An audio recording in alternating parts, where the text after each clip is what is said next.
Sejarah seringkali dianggap membosankan, hanya deretan angka dan nama yang mati. Tapi di sini kita percaya, di setiap puing reruntuhan yang menyimpan nyawa, dari kejayaan Nusantara hingga perang besar yang mengguncang dunia, kita akan rangkai kembali serpihan masa lalu menjadi kisah utuh yang menggetarkan hati. Selamat datang di Relung Sejarah.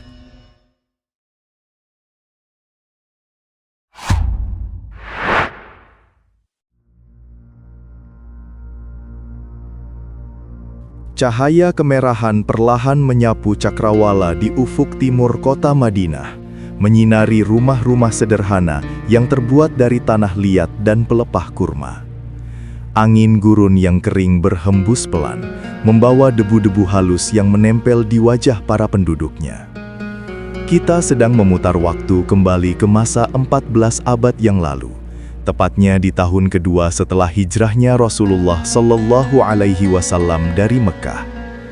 Suasana kota ini bukan lagi sekadar tempat pengungsian, melainkan rahim bagi lahirnya sebuah peradaban besar. Namun, di balik semangat perjuangan yang berkobar itu, ada sebuah ketegangan spiritual yang sedang menyelimuti hati setiap mukmin.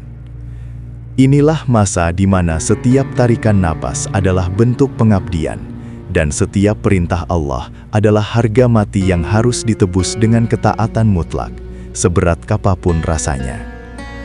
Di bulan Sya'ban tahun itu, sebuah pengumuman besar melintasi lorong-lorong sempit Madinah. Malaikat Jibril baru saja turun membawa wahyu, sebuah firman yang akan mengubah ritme hidup umat Islam untuk selamanya. Allah Subhanahu wa Ta'ala mewajibkan puasa Ramadan melalui surah Al-Baqarah ayat 183.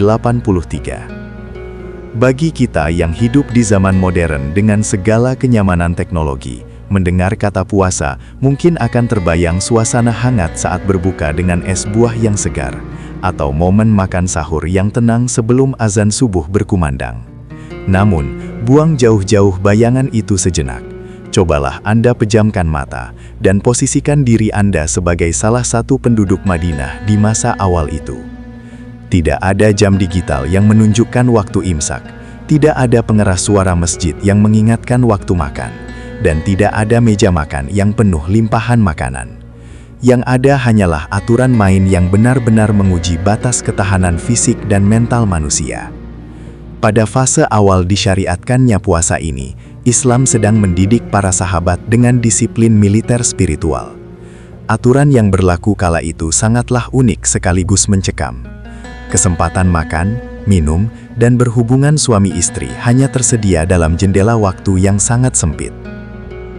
Anda hanya diperbolehkan berbuka sejak matahari terbenam, maghrib, hingga waktu sholat Isya, atau, dan inilah bagian yang paling berat, selama Anda belum memejamkan mata untuk tidur. Bayangkan konsekuensinya, jika Anda adalah seorang sahabat yang baru pulang dari medan perang atau dari ladang pertanian dalam keadaan sangat lelah, lalu Anda duduk sejenak menunggu makanan dan tanpa sengaja tertidur barang semenit saja sebelum sempat menyuap nasi, maka detik itu juga pintu rezeki untuk perut Anda telah tertutup rapat. Haram hukumnya bagi Anda untuk makan atau minum, meskipun malam masih panjang. Anda dipaksa oleh hukum syariat saat itu untuk melanjutkan puasa hingga waktu berbuka di hari berikutnya. Itu artinya, Anda harus menahan lapar dan dahaga selama lebih dari 24 jam. Tidak ada istilah bangun sahur jika Anda sudah terlanjur tidur di awal malam. Kondisi ini menciptakan sebuah realitas yang sangat berat, terutama bagi kaum pekerja kasar yang otot-ototnya menjerit meminta istirahat. Setiap kali matahari mulai condong ke barat, ada kecemasan yang merayap di hati para istri dan para suami. Akankah aku sanggup tetap terjaga sampai makanan siap? Di tengah aturan yang seolah tanpa celah inilah, sejarah bersiap mencatat sebuah tragedi kemanusiaan yang akan menggetarkan arsy. Sebuah ujian fisik yang kelak menjadi alasan bagi Allah untuk menurunkan kasih sayangnya dalam bentuk kelonggaran syariat yang kita nikmati dengan santai hari ini. Madinah, dengan segala kesederhanaannya, menjadi panggung bagi drama ketaatan yang paling mengharukan. Sebelum kita melangkah lebih jauh ke dalam lorong waktu menuju rumah Qais bin Shirmah, kita perlu memahami betapa monumentalnya perubahan yang sedang terjadi di Madinah saat itu. Ketika Rasulullah Shallallahu Alaihi Wasallam dan para sahabat pertama kali menginjakkan kaki di tanah hijrah, ritme ibadah puasa mereka belum terbentuk seperti yang kita kenal sekarang. Saat itu, kaum Yahudi di Madinah memiliki tradisi berpuasa pada tanggal 10 Muharram atau hari Asyura, sebagai bentuk penghormatan atas selamatnya Nabi Musa AS dari kejaran Firaun. Rasulullah, dengan kerendahan hati dan penghormatan terhadap para nabi terdahulu, memerintahkan umat Islam untuk turut berpuasa di hari itu. "Kami lebih berhak atas Musa daripada kalian," sabda beliau. Maka, berpuasalah kaum muslimin mengikuti ritme tersebut. Namun, Islam hadir bukan sekedar untuk mengekor tradisi yang sudah ada. Islam datang untuk membangun peradaban dengan identitasnya sendiri yang unik dan paripurna. Maka, pada tahun kedua Hijriah, sebuah tahun yang dipenuhi dengan peristiwa besar termasuk Perang Badar, langit menurunkan titahnya. Turunlah perintah yang menggeser fokus ibadah dari sekedar puasa sunnah menjadi kewajiban mutlak selama 1 bulan penuh. Ramadan ditetapkan sebagai bulan penempaan diri. Ini adalah kenaikan kelas bagi spiritualitas para sahabat.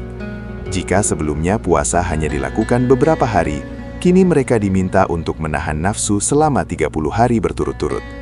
Akan tetapi, perlu kita ingat baik-baik, syariat Islam diturunkan secara bertahap, tadaruj. Pada fase awal peresmian Ramadan ini, Allah menetapkan aturan yang terasa sangat berat bagi ukuran fisik manusia biasa. Ini adalah fase seleksi alam bagi keimanan. Aturan mainnya sangat sederhana, namun mematikan. Batas waktu makan dan minum bukanlah terbitnya fajar, melainkan tidur. Bayangkan Anda hidup di masa itu. Matahari terbenam di ufuk barat, azan maghrib berkumandang, dan Anda berbuka puasa dengan seteguk air. Sejak detik itu, stopwatch kesempatan Anda mulai berjalan mundur dengan cepat. Anda harus segera makan, minum, dan menyelesaikan urusan biologis Anda sebelum kantuk menyerang. Tidak ada waktu untuk bersantai. Tidak ada waktu untuk menunda makan malam sambil mengobrol panjang lebar. Karena begitu kelopak mata Anda terpejam dan Anda masuk ke alam tidur, atau begitu waktu sholat Isya tiba dan Anda selesai menunaikannya, maka game over. Peluit panjang telah ditiup. Meskipun perut Anda masih lapar, meskipun kerongkongan Anda masih haus, jika Anda sudah tertidur, maka haram bagi Anda menyentuh makanan hingga matahari terbenam lagi di keesokan harinya. Ini adalah hukum yang tidak mengenal kompromi.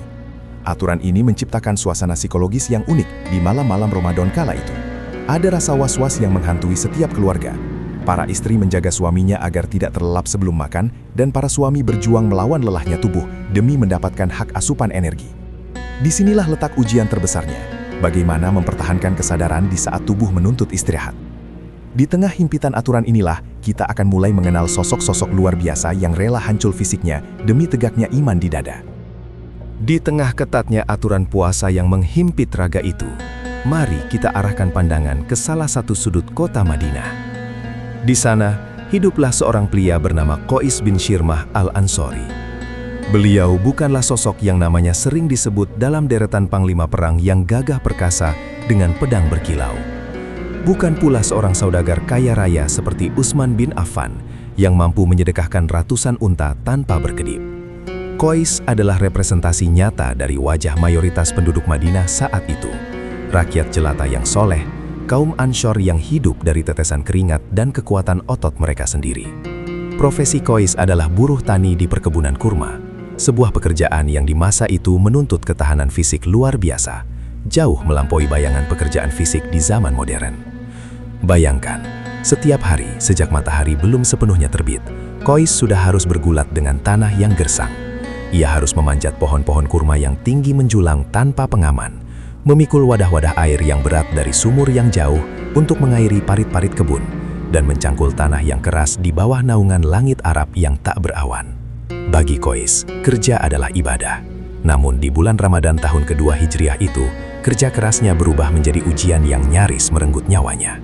Hari itu, matahari Madinah seolah sedang menumpahkan seluruh amarahnya ke bumi. Suhu udara melonjak tinggi, mungkin mencapai lebih dari 40 derajat Celcius.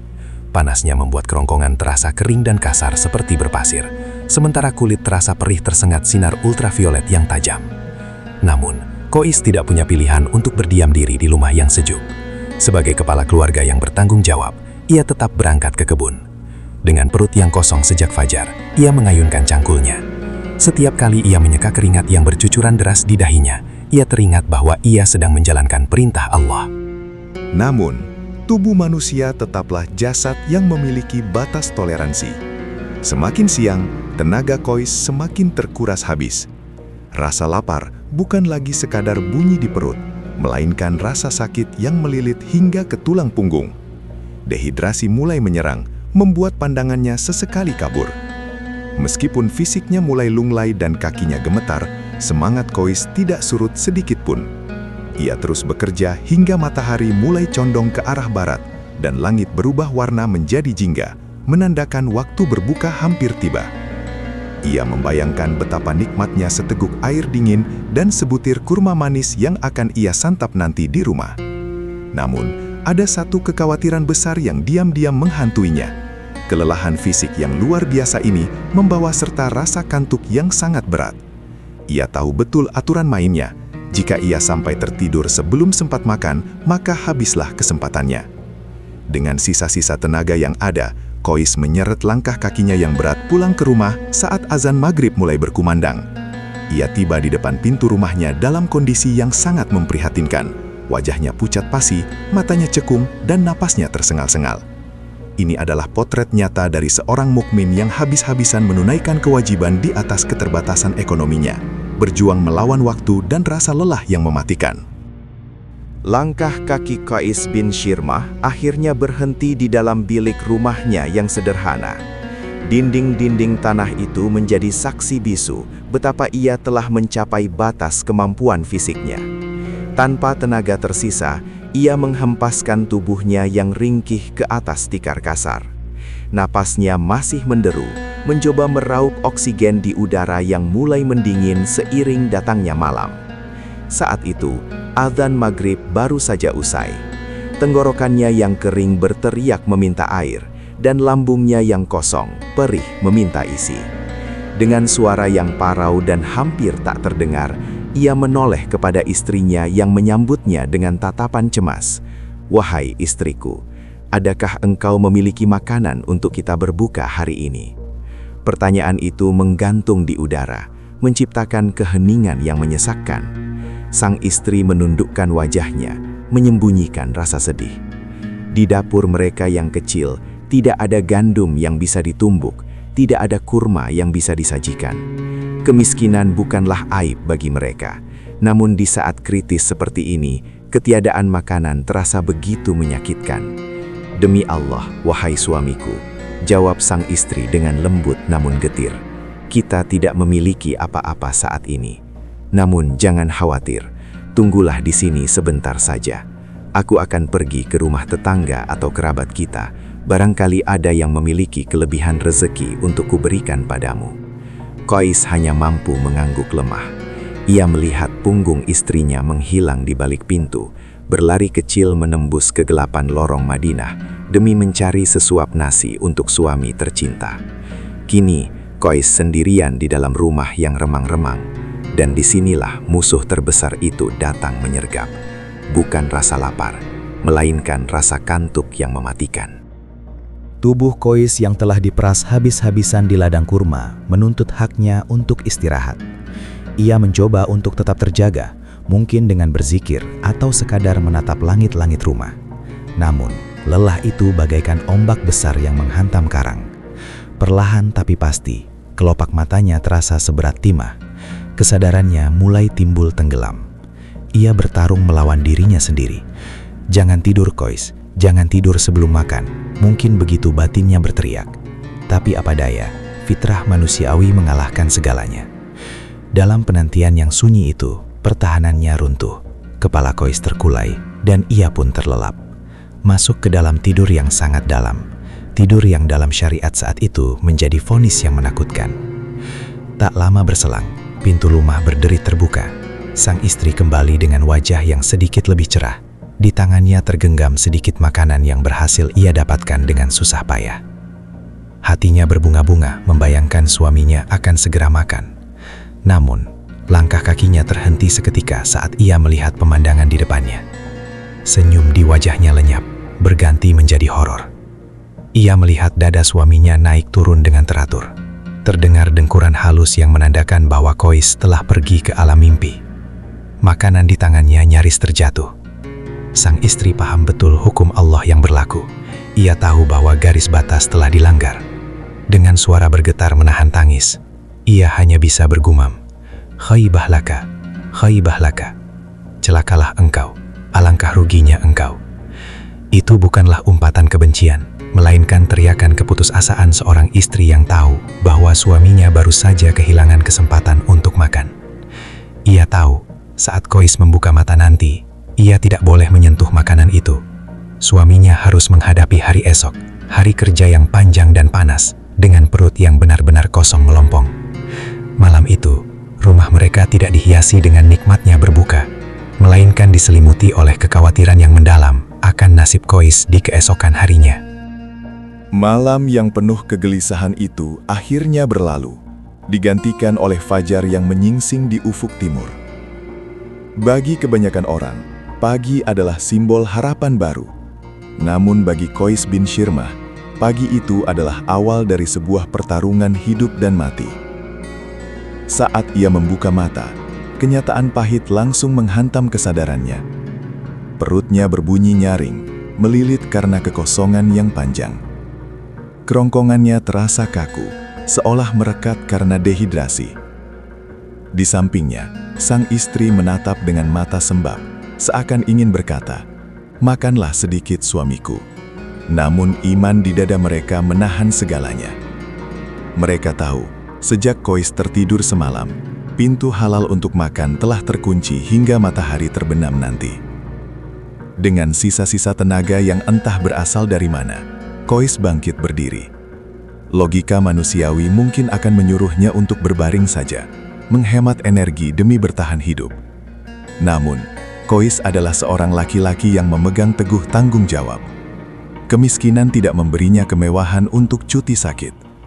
Ia mengenakan pakaian kerjanya yang lusuh, membasuh wajahnya dengan sedikit air, tanpa menelannya, dan melangkah keluar rumah. Ia memutuskan untuk melanjutkan puasanya, memasuki hari kedua tanpa sahur, tanpa berbuka, sambil tetap bekerja mencari nafkah. Sebuah tekad yang di satu sisi sangat mulia, namun di sisi lain sangat membahayakan nyawanya. Langkah kakinya menuju kebun kurma tidak lagi tegap. Ia berjalan gontai, menyeret kakinya di atas pasir yang mulai menghangat. Sesampainya di ladang, ia kembali memegang cangkul. Namun kali ini, setiap ayunan terasa seberat memikul bukit Uhud. Matahari Madinah perlahan naik, merangkak menuju titik tertingginya di tengah langit, Istiwa. Panasnya semakin menjadi-jadi, membakar kulit dan menguapkan sisa-sisa cairan di tubuh Kois yang sudah sangat kritis. Jam demi jam berlalu dalam siksaan yang sunyi. Teman-teman sesama buruh mulai melihat keanehan pada diri Kois. Wajahnya bukan lagi pucat, tapi sudah berubah menjadi abu-abu, seolah darah telah berhenti mengalir di bawah kulitnya. Pandangannya mulai kabur. Pohon-pohon kurma di hadapannya tampak bergoyang-goyang tidak beraturan, dan suara-suara di sekitarnya terdengar berdengung jauh. Tubuhnya sedang menjerit, mengirimkan sinyal darurat bahwa sistem kehidupannya akan segera padam, shutdown. Dan akhirnya, momen yang ditakutkan itu pun terjadi. Tepat ketika matahari berada tegak lurus di atas kepala, saat bayang-bayang benda menjadi hilang, pertahanan Kois runtuh total. Ia tidak lagi mampu menopang berat badannya sendiri. Cangkul di tangannya terlepas dan tubuhnya ambruk, tersungkur keras ke atas tanah pasir yang panas membara. Kois pingsan, kesadarannya hilang sepenuhnya. Ia tergeletak tak berdaya di tengah kebun, seperti seorang prajurit yang gugur di medan laga. Bukan karena pedang musuh, melainkan karena perang melawan hawa nafsunya sendiri demi menaati Tuhannya. Para sahabat yang melihat kejadian itu berteriak histeris, "Kois, Kois!" Mereka berlari menghampiri tubuhnya yang kaku. kepanikan melanda. Mereka melihat kondisi Kois yang sangat kritis, nafasnya lemah dan tak beraturan.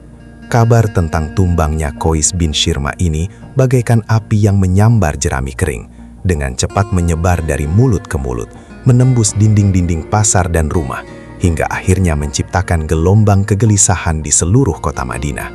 Semua orang bertanya-tanya dengan hati yang bergetar, sampai kapan kita harus menanggung beban seberat ini?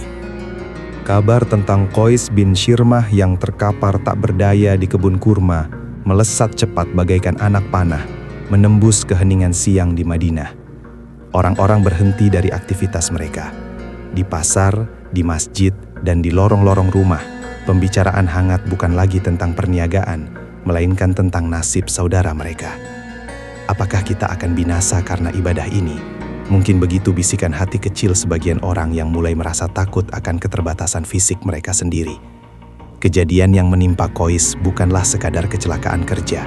Itu adalah alarm keras yang menyadarkan seluruh penduduk Madinah bahwa ada jurang yang dalam antara keinginan jiwa untuk taat dan kemampuan raga untuk bertahan.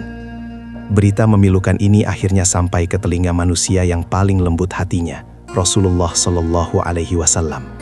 Bayangkan suasana di majelis beliau saat itu. Para sahabat datang dengan wajah tertunduk, membawa kabar bahwa Kois, sang buruh yang taat itu, hampir saja menjemput ajalnya karena kelaparan. Rasulullah Shallallahu Alaihi Wasallam terdiam. Wajah beliau yang mulia menyiratkan kesedihan yang mendalam. Beliau tidak marah, beliau tidak menyalahkan Kois yang lemah. Justru beliau merasakan perih yang dirasakan umatnya. Beliau sangat mencintai para sahabatnya, melebihi cintanya pada diri sendiri, dan melihat mereka menderita dalam ketaatan, sungguh mengiris hati beliau. Namun, ternyata ujian berat ini tidak hanya milik Kois seorang. Di saat pintu hati mulai terbuka karena tragedi Kois, keberanian untuk jujur pun muncul. Sosok lain yang gagah perkasa, Umar bin Khattab, datang menghadap dengan langkah gontai dan jiwa yang terguncang.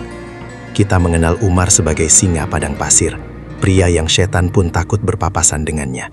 Namun hari itu, di hadapan Rasulullah, Umar luruh. Ia datang dengan pengakuan dosa yang menyesakkan dada. Wahai Rasulullah, suara Umar bergetar. Aku memohon ampun kepada Allah dan kepadamu. Nafsuku telah mengalahkan diriku. Umar menceritakan bahwa di suatu malam ia pun pernah pulang terlambat dan mendapati hasrat kepada istrinya atau keinginan makan setelah waktu yang dilarang, tidur, Isya. Ia merasa telah berkhianat pada aturan suci itu karena tidak sanggup menahannya. Pengakuan Umar ini menjadi puncak gunung es. Ternyata banyak sahabat lain yang juga mengalami pergulatan batin yang sama. Makan diam-diam karena tak kuat atau merasa bersalah sepanjang malam. Suasana Madinah saat itu benar-benar berada di titik nadir secara psikologis. Ada rasa berdosa yang massal, ada ketakutan akan azab, dan ada fisik yang mulai rontok satu persatu. Di tengah kerumunan yang gelisah itu, semua mata kini tertuju pada satu sosok, Nabi Muhammad Shallallahu Alaihi Wasallam. Mereka tidak menuntut keringanan, mereka hanya mengadu. Mereka menanti, apakah langit akan tetap diam membiarkan mereka dalam kesulitan, ataukah Allah akan menyapa mereka dengan kasih sayangnya. Detik-detik itu menjadi momen penantian paling menegangkan dalam sejarah syariat Islam. Di tengah ketegangan yang memuncak itu, ketika wajah-wajah para sahabat penuh dengan gurat kecemasan dan Kois bin Shirma mungkin masih terbaring lemah dalam pemulihannya, Allah Subhanahu wa Ta'ala menunjukkan sifatnya yang maha mendengar lagi maha penyayang. Doa-doa yang terpanjat dalam diam, rasa lapar yang ditahan demi iman, dan air mata penyesalan Umar, semuanya telah sampai ke arsy. Allah tidak membiarkan hambanya terus berada dalam kesulitan yang melampaui batas fitrah manusia. Maka, di saat yang sangat dinanti-nantikan itu, malaikat Jibril AS turun membelah langit Madinah, membawa firman yang bagaikan air sejuk di tengah gurun pasir yang tandus. Turunlah surah Al-Baqarah ayat 187, sebuah ayat yang bunyinya akan selalu dikenang sebagai proklamasi kasih sayang Tuhan. Dihalalkan bagi kamu pada malam hari bulan puasa bercampur dengan istri-istri kamu, dan makan minumlah hingga terang bagimu benang putih dari benang hitam, yaitu fajar. Kalimat ini meledak di tengah kota Madinah bagaikan cahaya yang menerangi kegelapan. Seketika itu juga, belenggu aturan lama yang berat hancur berkeping-keping. Allah dengan tegas menghapuskan aturan batas tidur. Allah memberikan izin seluas-luasnya, selebar-lebarnya bagi umat Islam untuk menikmati rezekinya, makan, minum, dan bercengkrama dengan keluarga sepanjang malam. Tidak ada lagi ketakutan akan celaka jika mata terpejam sejenak. Batas puasa bukan lagi tidur, melainkan terbitnya fajar sodik di ufuk timur. Berita gembira ini menyebar dengan kecepatan kilat. Bayangkan suasana Madinah saat ayat ini dibacakan oleh Rasulullah Shallallahu Alaihi Wasallam. Wajah-wajah yang tadinya murung kini bersinar cerah. Tangis ketakutan berubah menjadi tangis haru dan sujud syukur. Para sahabat berpelukan, merasakan beban berat di pundak mereka diangkat seketika. Qais bin Shirma, sang pahlawan tanpa tanda jasa, menyadari bahwa pingsannya di ladang kurma tidaklah sia-sia. Penderitaannya telah menjadi asbabun nuzul, sebab turunnya kemudahan bagi seluruh saudaranya. Ia menjadi martir kehidupan yang membeli keringanan syariat dengan rasa sakitnya. Hari itu, Madinah tidak hanya merayakan turunnya ayat, tapi merayakan kembalinya kemanusiaan dalam bingkai ibadah. Sejak turunnya ayat, benang putih dan benang hitam tersebut, wajah malam di kota suci Madinah mengalami metamorfosis yang luar biasa. Jika pada malam-malam sebelumnya, suasana setelah Isya terasa begitu mencekam, senyap, dan dilingkupi rasa was-was, di mana orang-orang bergegas tidur dengan perut lapar karena takut melanggar batas waktu, kini atmosfer itu berubah total menjadi kehangatan yang menjalar ke setiap sudut kota. Ayat ini telah meruntuhkan tembok ketakutan itu. Madinah yang biasanya gelap gulita dan mati suri di sepertiga malam terakhir, kini mulai menggeliat bangun, hidup dengan aktivitas yang penuh dengan nuansa spiritual dan kekeluargaan. Inilah momen bersejarah di mana sebuah syariat indah bernama sahur mulai diperkenalkan ke muka bumi. Rasulullah Shallallahu Alaihi Wasallam sebagai pendidik terbaik umat manusia tidak membiarkan ayat ini berlalu begitu saja sebagai sebuah izin. Beliau mengangkat derajat aktivitas makan di malam hari ini menjadi sebuah ritual ibadah yang agung. Dengan sabda beliau yang lembut namun penuh penekanan, beliau bersabda, "Makan sahurlah kalian, karena sesungguhnya di dalam sahur itu terdapat keberkahan." HR Bukhari dan Muslim. Kata barokah di sini mengubah segalanya. Paradigma para sahabat tentang makan bergeser drastis. Jika sebelumnya makan dianggap sekadar kebutuhan biologis untuk bertahan hidup, kini menyuap nasi atau menelan kurma di waktu sahur adalah bentuk ketaatan yang mendatangkan cinta Allah. Aktivitas duniawi telah bertransformasi menjadi investasi ukhrawi. Cobalah Anda pejamkan mata dan bayangkan suasana Madinah kala itu. Langit gurun yang bertabur ribuan bintang menjadi atap bagi rumah-rumah tanah liat yang mulai menyalakan pelita. Cahaya lampu minyak yang temaram terlihat berkedip-kedip dari balik celah jendela dan pintu, menciptakan siluet kehidupan di tengah kegelapan. Udara dingin gurun yang menusuk tulang di waktu dini hari, kini beradu dengan kehangatan asap dapur yang mengepul dari tungku-tungku kayu bakar. Aroma gandum yang dipanggang, wangi kurma yang disajikan, dan suara air yang dituang ke dalam cawan, semuanya menyatu menjadi aroma syukur yang menyeruak ke angkasa. Suara-suara kehidupan mulai terdengar memecah kesunyian. Bukan suara gaduh pesta pora, melainkan suara lembut percakapan keluarga yang penuh kasih sayang. Seorang ibu membangunkan anak-anaknya dengan belayan lembut, mengajak mereka belajar berpuasa dengan bekal tenaga yang cukup. Seorang istri menyiapkan hidangan sederhana untuk suaminya dengan senyum mereka, lega karena tak perlu lagi khawatir suaminya akan pingsan di ladang esok hari. Terdengar pula suara langkah kaki di lorong-lorong sempit. Para tetangga saling mengetuk pintu, saling membangunkan, dan saling berbagi makanan. Mereka yang memiliki kelebihan susu kambing atau roti gandum dengan ringan tangan membagikannya kepada tetangga yang kekurangan. Semangat persaudaraan, ukhuwah, kaum Ansyar dan Muhajirin semakin erat terjalin di meja-meja makan sahur yang sederhana itu. Dan mari kita tengok kembali saudara kita, Qais bin Shirma. Bayangkan perasaannya saat ia bangun di sepertiga malam itu. Tidak ada lagi kepanikan di wajahnya, tidak ada lagi rasa bersalah atau ketakutan akan dosa karena tertidur. Ia bangun dengan tenang, membasuh wajahnya, lalu duduk bersila menikmati hidangan sahur bersama istrinya. Setiap teguk air yang membasahi kerongkongannya terasa seperti rahmat yang turun langsung dari surga. Ia menatap telapak tangannya yang kasar karena memegang cangkul. Tangan itu kini terasa dialiri tenaga baru. Ia tahu, esok hari saat matahari terbit, ia akan kembali bekerja di kebun kurma. Namun kali ini dengan fisik yang kuat dan jiwa yang tenang. Ia tidak lagi bertarung nyawa melawan kelaparan, melainkan bertarung amal, mencari nafkah sebagai ibadah. Disinilah letak keindahan Islam yang sesungguhnya. Syariat baru ini menciptakan keseimbangan sempurna yang memukau akal sehat. Jiwa tetap ditempa dengan disiplin puasa di siang hari, namun raga diberikan haknya secara penuh dan bermartabat di malam hari. Allah Subhanahu wa Ta'ala ingin menunjukkan kepada hambanya bahwa Islam adalah rahmatan lil alamin. Agama yang tidak hadir untuk menyiksa atau menghancurkan tubuh manusia, melainkan agama yang membimbing manusia menuju kemuliaan dengan cara yang sangat manusiawi, realistis, dan penuh kasih sayang. Sahur, dengan segala kesederhanaannya, adalah bukti cinta Tuhan agar hambanya kuat dalam beribadah kepadanya. Kisah Qais bin Syirmah dan perubahan aturan puasa ini bukanlah sekadar dongeng masa lalu yang usang. Ia adalah cermin bagi kita yang hidup 14 abad kemudian. Hari ini, saat kita duduk di meja makan yang penuh dengan hidangan lezat saat sahur, atau saat kita dengan malas mematikan alarm karena masih mengantuk, ingatlah satu hal. Kemudahan yang kita nikmati ini dibayar mahal oleh perjuangan fisik para sahabat Nabi. Hak kita untuk bisa makan hingga azan subuh adalah warisan dari keringat dingin Qais yang pingsan dan kejujuran Umar yang gelisah. Sejarah ini mengajarkan kita untuk berhenti mengeluh.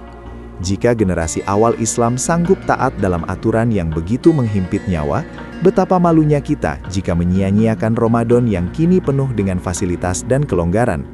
Kisah ini memanggil kita untuk lebih menghargai setiap butir nasi saat sahur dan setiap teguk air saat berbuka, sebagai simbol kasih sayang Allah yang tak terhingga. Sungguh sebuah perjalanan waktu yang menggetarkan hati, bukan? Dari pingsannya seorang buruh tani, lahirlah keberkahan sahur yang kita nikmati hingga detik ini. Bagaimana perasaan Anda setelah mengetahui bahwa dulu sahur itu tidak ada? Apakah kisah ini membuat Anda lebih bersemangat untuk bangun sahur nanti? Tuliskan perenungan Anda di kolom komentar di bawah.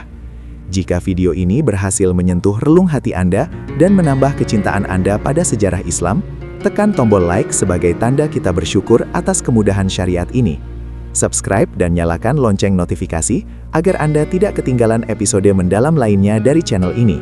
Bagikan video ini kepada keluarga dan sahabat. Siapa tahu, video ini menjadi pengingat bagi mereka yang sering melewatkan sahur. Terima kasih telah membersamai kami menelusuri jejak sejarah. Sampai jumpa di kisah penuh hikmah berikutnya. Wassalamualaikum warahmatullahi wabarakatuh.